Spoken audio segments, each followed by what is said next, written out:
এবারই একই সঙ্গে হচ্ছে সংসদ নির্বাচন ও গণভোট।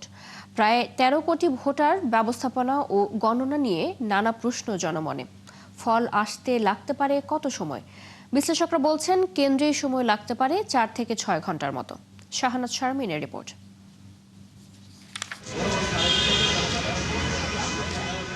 দুই ভোট একসাথে করা নিয়ে মক ভোটিং করেছে নির্বাচন কমিশন। এতে ধারণা পাওয়া যায় একজন ভোটারের জন্য লাগবে কমপক্ষে ৪ মিনিট।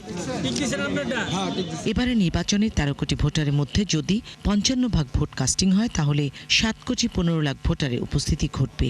এজন্য ৩০০ আসনে ৪২,৭৬১টি ভোট কেন্দ্র স্থাপন করার প্রস্তুতি নিয়েছে ইসি। এতে বুথ থাকবে ২,৪৭,৪৮২টি।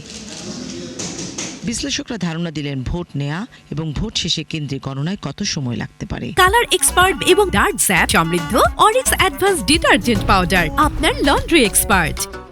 এমনি তো ভোটিং সময় ১ ঘন্টা বাড়াইছে, তারপর যদি সিল মারা যায়, গোপন কক্ষটা যদি সংখ্যা বাড়ায় দেয় বুথে, এই একটা ধাপ।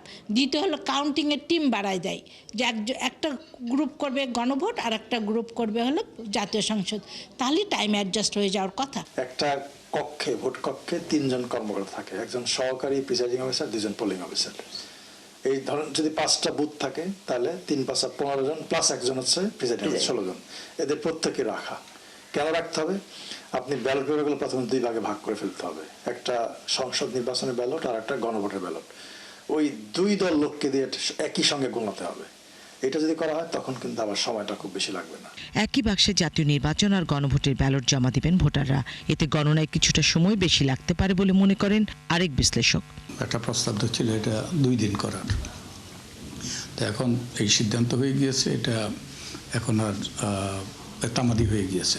একটা বাক্সে ফেলবে, 2টো বাক্সে ফেলা উচিত ছিল, তাহলে সহজ হতো। এখন ওই বাক্সটা ঢেলে বাক্সর থেকে 2টা ভাগ করতে হবে, তো ওটা অত বেশি ১,০০০-১,২০০ ভোট, ওটা অত বেশি সময় লাগার কথা নয়, কিছু বেশি সময় লাগবে।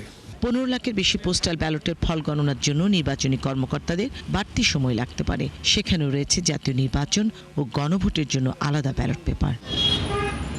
শাহানাত শারমিন, ৭১, ঢাকা।